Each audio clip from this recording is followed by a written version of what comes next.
Good evening. Maayong gabi sa tanan. Good evening. Maayong gabi. So, we have Sally, Joanna, Angelo, Attorney Sarmen, si Gingging, no? Maayong gabi. So, we will have our readings, no? Our readings taken from Mark chapter 13, verse 33 to 37.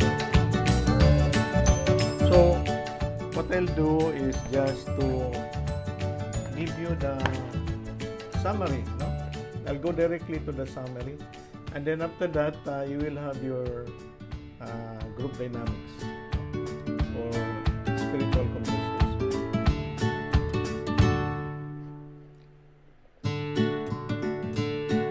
So our reading is taken from Mark chapter 13, verse 33 to 37.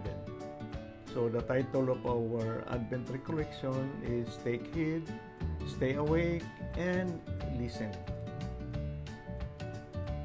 So we will go back to the readings, no? So that we will be able to digest it properly. Stay awake. Be on your guard. Stay awake. So sa the other translation that we just read from EWTN is take heed. No? Be on your guard. Stay awake because you never know. You never know when the time will come. It is like a man traveling abroad. He has gone from his home and left his servant in charge, each with his own work to do, and he has told the doorkeeper to stay awake. So stay awake because you do not know when the master of the house is coming. Evening, midnight, cockcrow, or dawn. If he comes unexpectedly, he must not find you asleep. And what I am saying to you, I say to all, stay awake. So, introduction, stay awake. This is the first Sunday of Advent, no? We are through with cycle A or year A.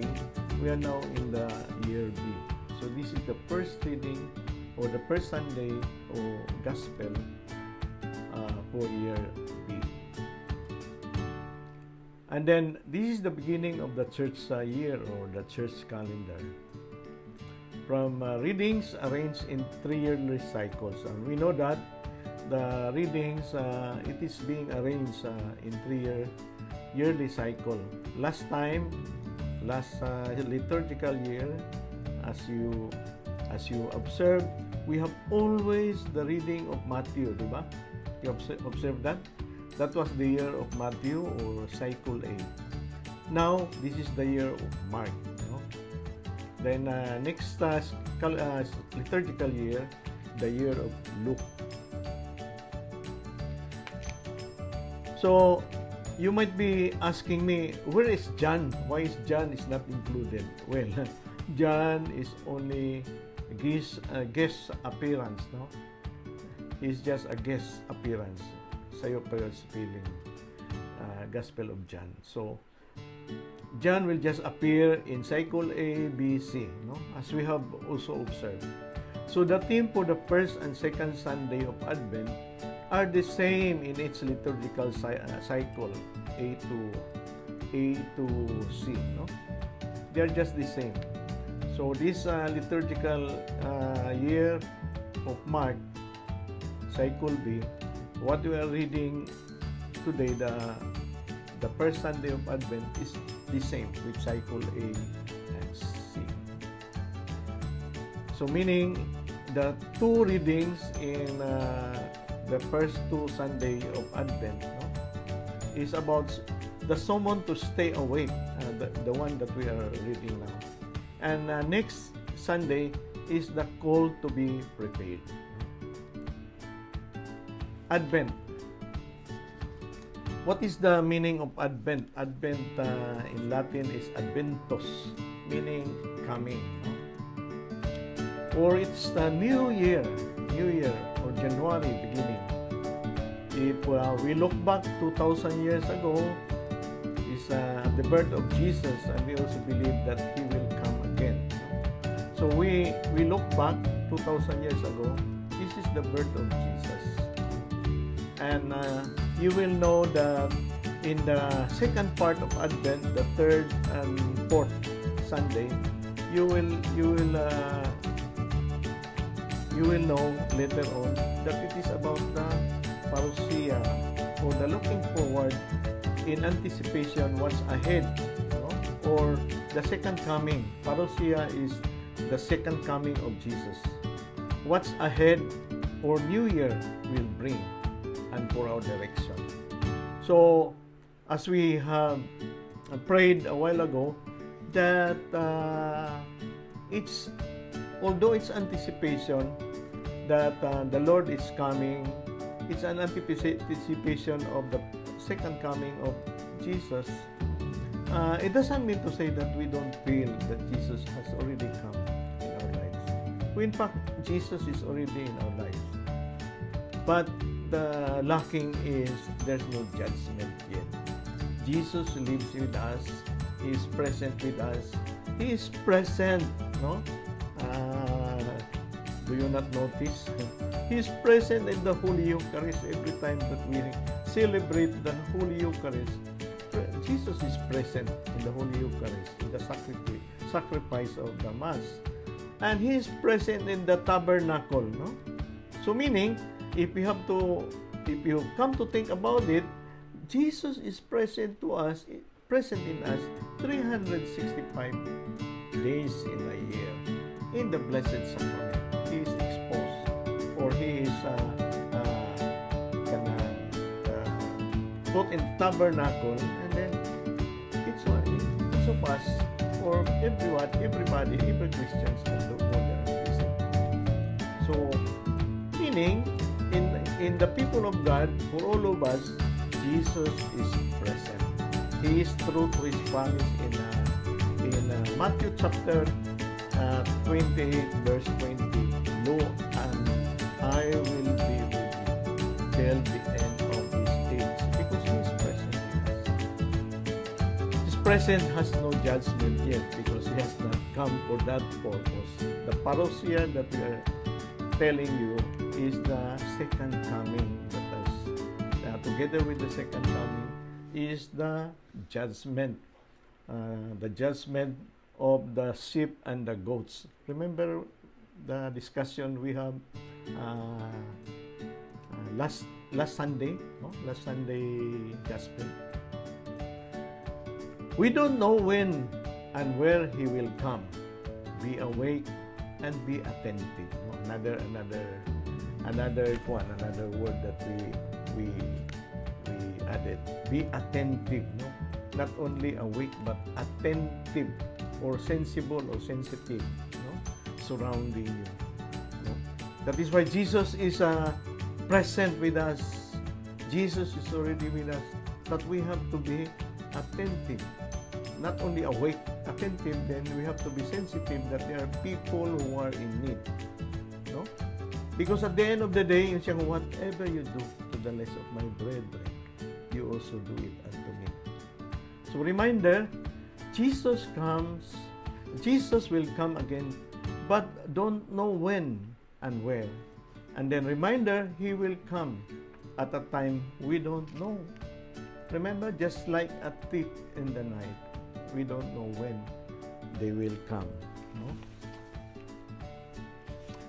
Remind us again also that Jesus will come today if we have eyes to see, ear to hear, and heart to respond. Stay awake and be attentive and alert. No? Whatever you do to the less of my brethren, you also do it unto me. There are poor people who are in need, poor people that have no food and hungry and thirsty, poor people who are sick, poor people who cannot pay bills in the hospital. No?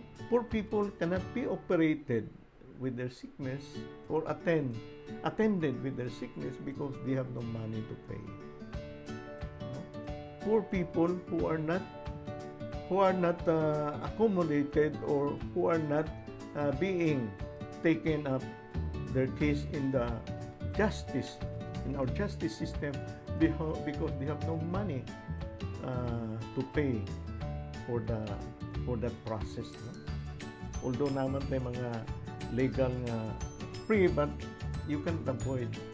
One have to spend some amount of money for that process. So one have to have ear to hear, eyes to see. Otherwise, you have eyes but you cannot see. You have ears but you cannot hear. No? Because you are not listening.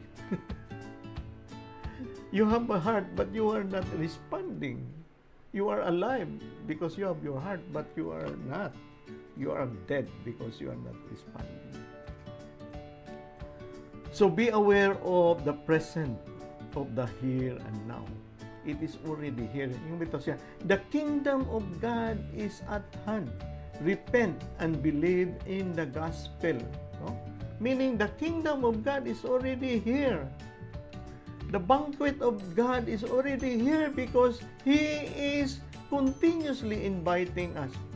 That is why the first Sunday of Advent and the second Sunday of Advent, in a way, it is also summarizing what we have taken up for so many Sundays, no? About the salvation of God given to us. It is already here and now, no? It is just like a boat going to Cebu, but it is already here, accepting passenger. But it's not going yet. No? It's waiting for passengers, but there is a time that it will leave Cagayan de Oro. By that time, it will leave, and many people, if we are going to come after the time that it is scheduled to leave, then sorry na lang. No? You cannot bring the boat back and then for you to be accommodated. Just like with the kingdom of God is at hand.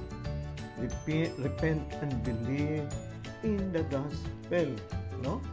But the question is, we don't know when the boat will be leaving. We don't know when He will be coming. We don't know when Jesus will say na, puwera bisita, kay mularga na ang barko. No, we don't know. He's the captain. We don't know when the boat will be leaving and bring us to His everlasting kingdom. And what will happen?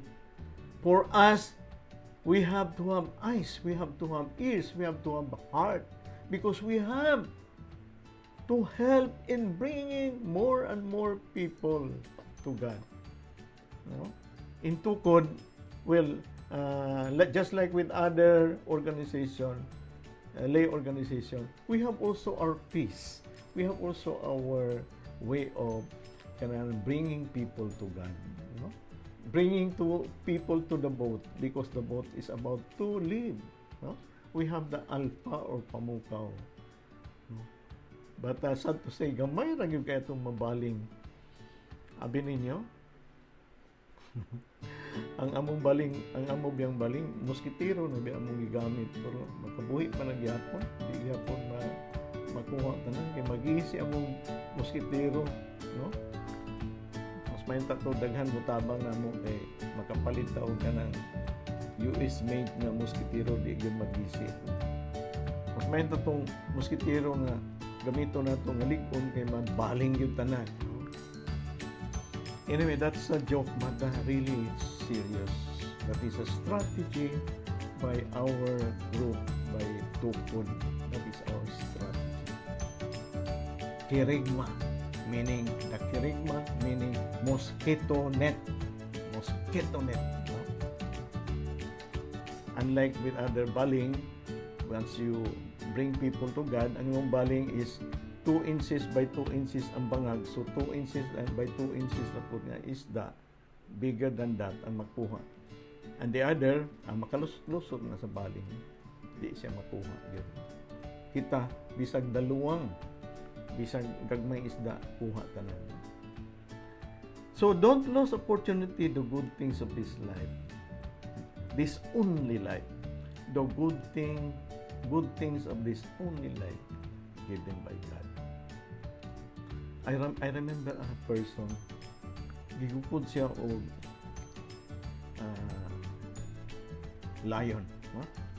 He was run or chased by a lion. And of course, he runs and runs. And then after that, he cannot do anything but he have to jump in a cliff because there's no way out really. When he jumped into the cliff, he was able to hold on to a root of a tree. So the lion just keep on looking at him dangling.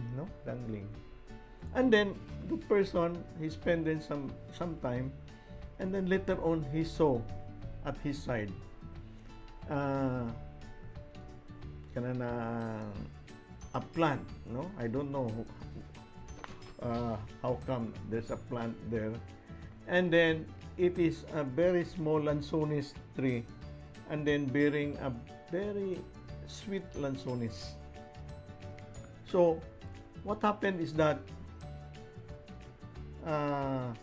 he saw sa iyahang ubos lahom kay nga pangpang, and then it is a cliff nga daghang kayo nga kanana ang rocks, so many rocks, and then of course it is the shoreline, so it's the sea, ocean. When he saw the lansones, of course he grabbed the lansones and he eats it. Very sweet lansones. After that, I'm sorry, that's the end of the story. So what is the meaning of that? At the top, ang lion mo gatanaw sa imo sa ubos. Tanaw ka sa abataw ni makasaka diri. Musaka mo gani kay kanana ang mahulog man siya dito sa ubos. Ang siya po nga nagkakupot sa kanana ang root sa usa ka kahoy, mo ambak ko ani diri o buhian ako masuhulog man gyud dito. But then he prepared to eat the lansones. After that, the story ends. So that is the story of life. At the top, at the bottom, we don't know. If we are going to set us free from that, from the roots, then we will fall. Or we go back to our old ways, it's also dangerous. So the meaning is that whatever you have there in your life, make use of that. Most of us complain to God. We cannot do that, Lord, because we have no like this, like that, like that. We cannot evangelize, Lord, because we have no money, we have no car, we have no like this. I cannot talk, I have no time for that. What are you telling me? The formal evangelization wherein you have a car, you have the team, you can evangelize by your own way. Even office mate nimo, magtapad lang mo sa auto, magtapad lang mo sa inyong lamisa sa office mate nimo, even sa telepono, sa text. You cannot do that. Whatever you have, grab it, eat it. It's very sweet according to the Lord. You can have your way of doing it. What happens is that we are looking for something that that is not imaginable na you can have it yourself because you're holding to what you have. No? Holding to what you have. That is the only lifeline that you have with God. That is the only gift that God gave you because that is your own capability. That is what you are capable of. Eat it.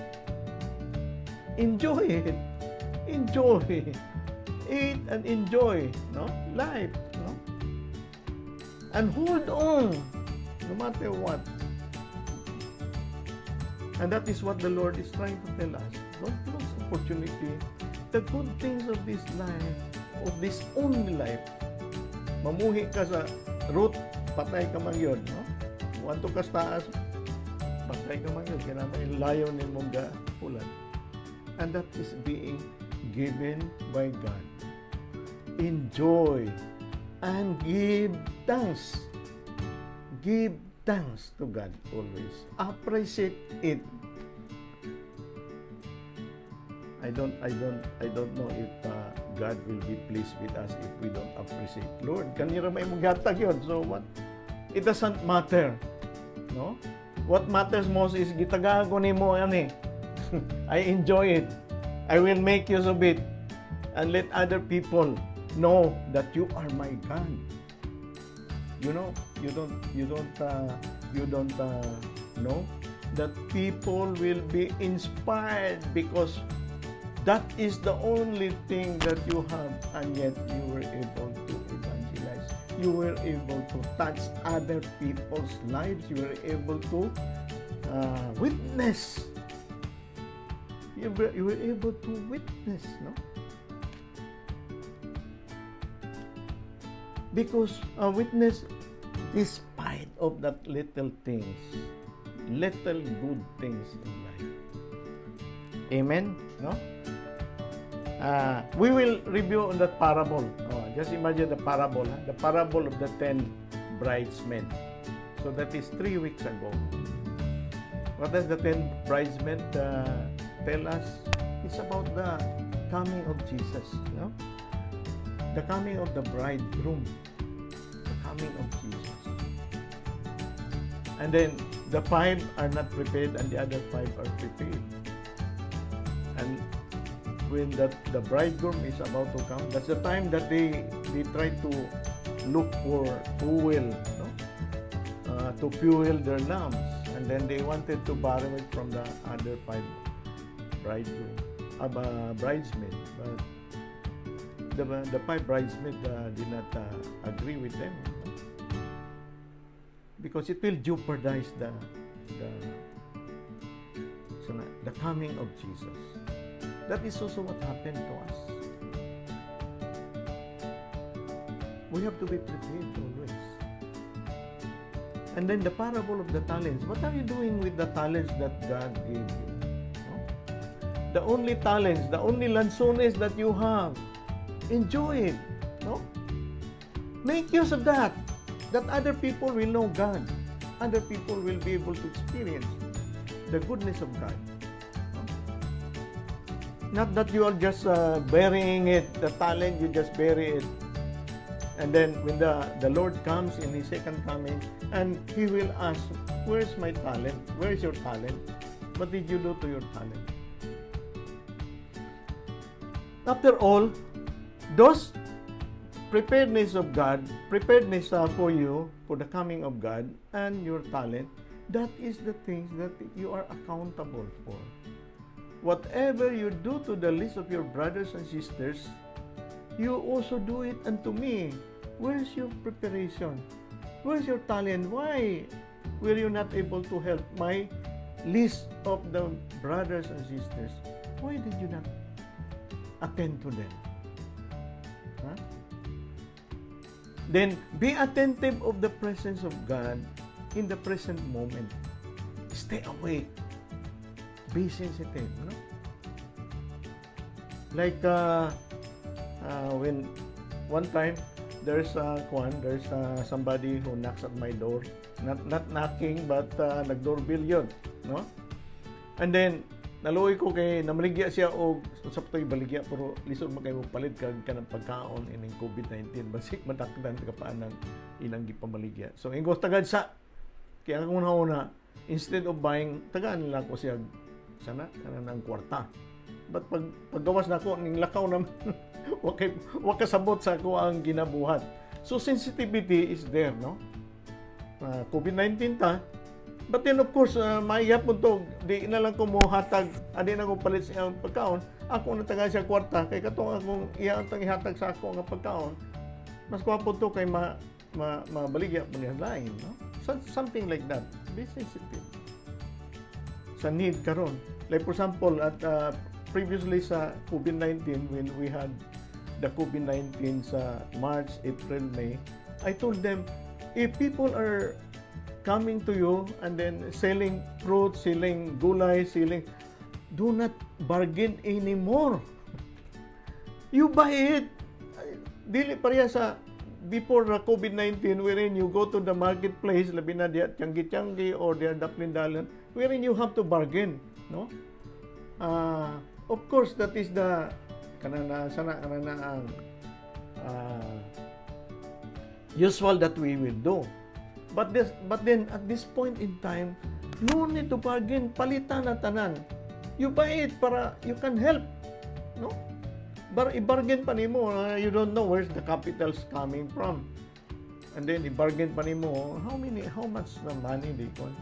If possible gani you add donation, how much is this? Usa ka bugos tangkong. Oh, yung siya nga 5 pesos o Jis ako ihatag sa imo. How much is this? 30 pesos o 60 ako ihatag sa imo because you have your money, man, no? You have your money. Eager to respond to the call of discipleship. After all, this is about discipleship. Ingon ito siya in Matthew chapter 28, verse 18 to 20. Go and make disciples of all nations, baptizing them in the name of the Father, the Son, and the Holy Spirit, and teaching them of my commandments. And I will be with you till the end of this age. Yun siya, no? So, brothers and sisters, I think we are siguro tama and I will give you the question.